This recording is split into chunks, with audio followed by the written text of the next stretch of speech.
Well, I'm back.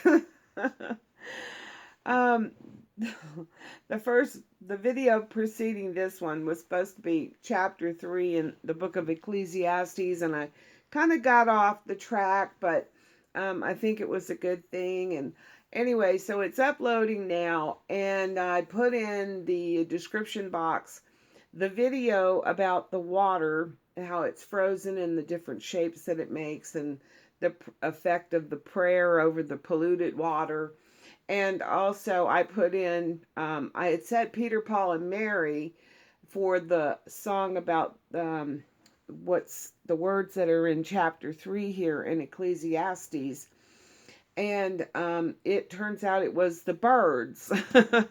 So I put a link to that song in that video as well. So now I'm going to read chapter 3 in the book of Ecclesiastes. Oh, I forgot to say good morning, good afternoon, good evening, good night, depending on where you are in the world. This is Gloria White, and I'm coming to you from Utah, USA. So, Ecclesiastes chapter 3. And when you listen to the song Turn, Turn, Turn, you will see so many. It's like they took the words from chapter 3 and made a song, which is pretty beautiful. Okay, chapter 3. To everything there is a season, and a time to every purpose under the heaven, a time to be born, and a time to die, a time to plant, and a time to pluck up that which is planted, a time to kill, and a time to heal, a time to break down, and a time to build up, a time to weep, and a time to laugh, a time to mourn, and a time to dance, a time to cast away stones, and a time to gather stones together, a time to embrace, and a time to refrain from embracing, a time to get, and a time to lose, a time to keep, and a time to cast away, a time to rend, and a time to sow, like SEW, and a time to keep silence, and a time to speak, a time to love, and a time to hate, a time of war, and a time of peace. What profit hath he that worketh in that wherein he laboureth? I have seen the travail, or the task or endeavor which God hath given to the sons of men to be exercised in it, or to be with which to be occupied.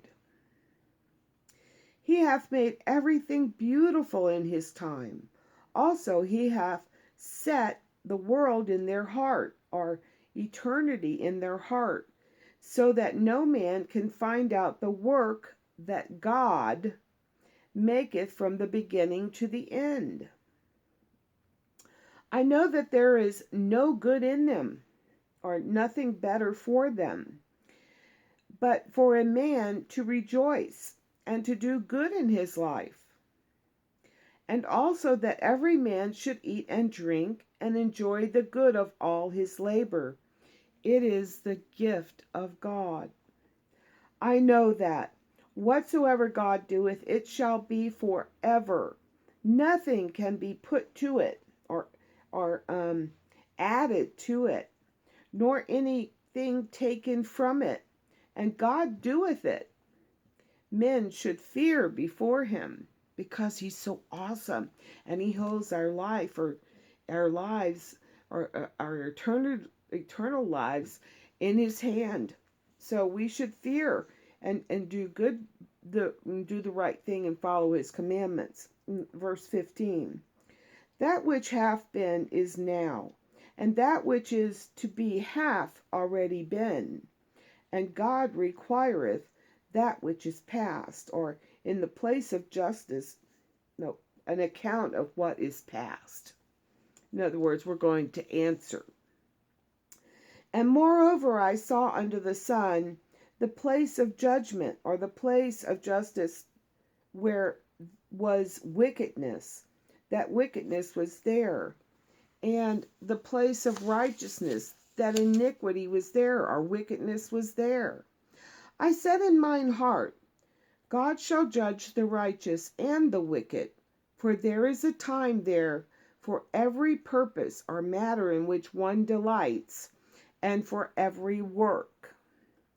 I said in mine heart concerning the estate of the sons of men, that God might manifest them, or test them, and that they might see that they themselves are beast, or like beast.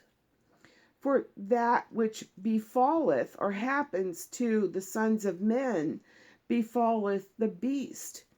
Even one thing befalleth them. As the one dieth, so dieth the other. Yea, they have all one breath, so that a man hath no preeminence or advantage above a beast, for all is vanity. All go unto one place, all are of the dust, and all turn to dust again. Who knoweth the spirit of man that goeth upward, and the spirit of the beast that goeth downward to the earth? Who knows where they go? And wherefore I perceive that there is nothing better than that a man should rejoice in his own works, for that is his portion or heritage. For who shall bring him to see what shall be after him? So, so what he's saying is there's a time for everything, and God is the judge of us, and that we will all answer for the things that we do. And then here at the last verse, therefore I perceive that there is nothing better than that a man should rejoice in his own works, for that is his portion or heritage. For who shall bring him to see what shall be after him? So regardless of what happens after we're gone, you know, do what's good now, and enjoy the seasons, and enjoy, and recognize that there's a time to reap, and a time to sow, and a time to lose, and a time to gain. And if you think about, if you were fortunate enough to grow up with both parents and watch them age and then leave the earth, then you see that all the things that they did, and you can remember the things that they did. They bought a house, they planted a garden, they planted fruit trees, or, they lived in the city and they bought this kind of sofa or that. And, but you can see all the things that they did, but now they're passed away, and probably hardly anything that they possessed on this earth, it remains with you. Maybe a few things, maybe nothing. But and it will be with us, what we will gain and what we will lose, and what we, for every purpose under the sun. So the thing that is saying is that God here in let's see, what was it he said? In verse 9, what profit hath he that worketh in that wherein he laboureth? And he says, I have seen the travail which God hath given to the sons of men to be exercised in it, or to be occupied with it. So he has given us a purpose, and we shouldn't be considering that what the people before us did, in as much as what did they leave us. Hopefully they left you wisdom and a feeling and a sense of love. And what are you going to leave when you go? And what are the people after you going to, reap and sow? And so it's just a continuation. Life is just a continuation from one generation to the next. But the one thing that remains constant is God, His Word, and His love. So that's the end of chapter 3. And if you go back to the one where I titled it Ramblings or something like that, that's right before this one. Uh, then you can look at the video about the water and also listen to the birds sing turn, turn, turn, which is taken directly from the words of this chapter in Ecclesiastes, which I thought was pretty cool.